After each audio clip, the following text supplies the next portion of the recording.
আসসালামু আলাইকুম viewers, Nusrat cooking স্টুডিওর আজকের আয়োজনে সবাইকে স্বাগত জানাচ্ছি নতুন আরেকটি রেসিপি দেখার জন্য।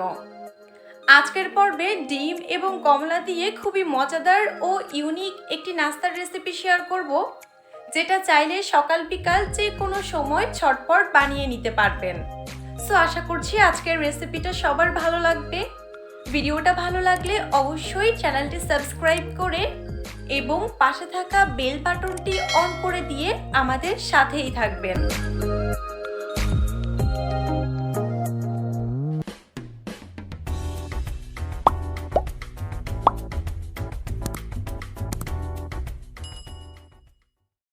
প্রথমে একটা মিক্সিং বলে আমি ডিমের সাদা অংশ নিয়ে নিয়েছি আর ডিমের কুসুমটুকু আলাদা করে রেখেছি।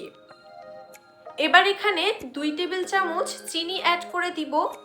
তবে চিনিটা আপনারা এই রেসিপিতে যে যেরকম মিষ্টি খেতে পছন্দ করবেন সে পরিমাণেই কমিয়ে বাড়িয়ে অ্যাডজাস্ট করে নেবেন।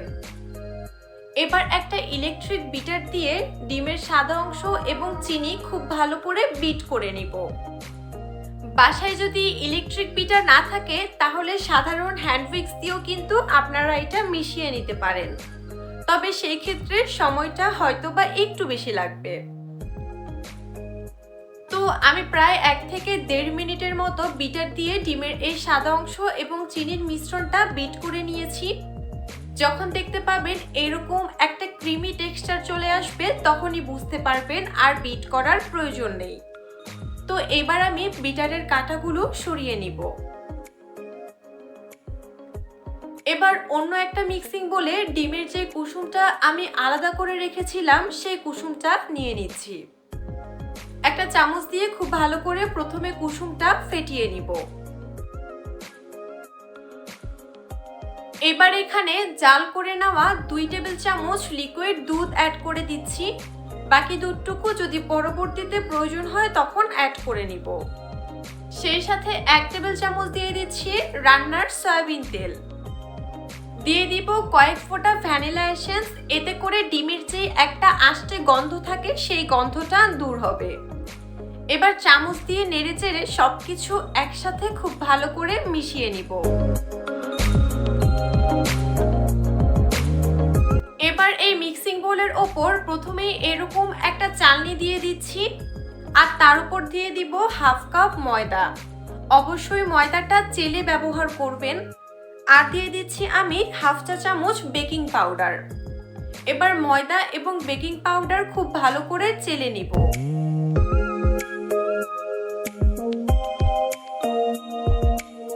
এইবার নেড়েচেড়ে সবকিছু একসাথে খুব ভালো করে মিশিয়ে নিতে হবে।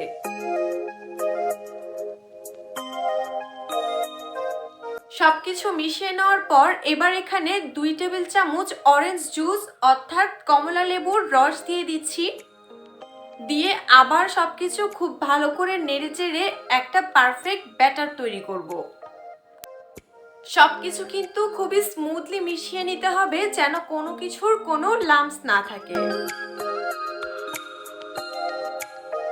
ব্যাটারটা মিশিয়ে নেওয়ার পর এবার এখানে ডিমের সাদা যে অংশটুকু বিট করে রেখেছিলাম সেইটুকু দিয়ে দিচ্ছি। আর ডিমের এই সাদা অংশটুকু দেওয়ার পরে কিন্তু খুব জোরে জোরে এগুলো মেশানো যাবে না। স্মুথলি একটা স্প্যাচুলা কিংবা চামচ দিয়ে আলতো করে মিশিয়ে নিতে হবে, নয়তো ডিমের সাদা অংশটা ফেটে যায় বা নষ্ট হয়ে যায়, সেই ক্ষেত্রে কিন্তু প্যানকেকটাও পারফেক্ট হবে না। তো আমি খুব স্মুথলি এই ব্যাটারটা মিশিয়ে নিব। আর এই ব্যাটারটা মিশিয়ে নেওয়ার পরে কিন্তু এবার আমরা ডিরেক্ট চুলায় চলে যাব। এবার চুলায় একটা ননস্টিক ফ্রাই প্যান বসিয়ে তাতে কিছুটা তেল দিয়ে দিচ্ছি।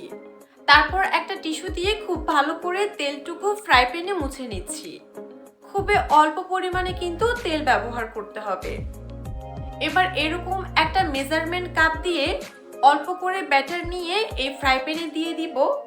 আর অবশ্যই প্রতিবার দেওয়ার আগে কিন্তু ব্যাটারটা খুব ভালো করে মিশিয়ে নিতে হবে।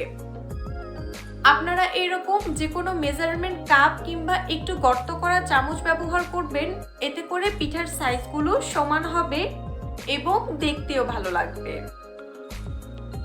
তো একে একে আমি প্রথমে 3টা পিঠা দিয়ে নিলাম আর তারপর ওপর থেকে ঢাকনা দিয়ে ঢেকে একটু অপেক্ষা করব।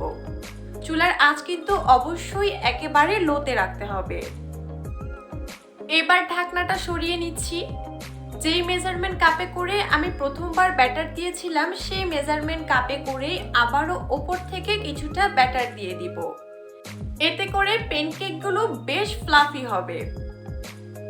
এবার ওপর থেকে ব্যাটার দিয়ে আবার ঢাকনা দিয়ে ঢেকে দিব আর অপেক্ষা করব 30 থেকে 40 সেকেন্ডের মতো। অবশ্যই চুলার আঁচ কিন্তু একেবারে লোতে রাখতে হবে। এবার ঢাকনাটা সরিয়ে নিব আর তারপর একটা স্প্যাচুলা দিয়ে খুবই আলতো করে প্যানকেকগুলো উল্টে দিব।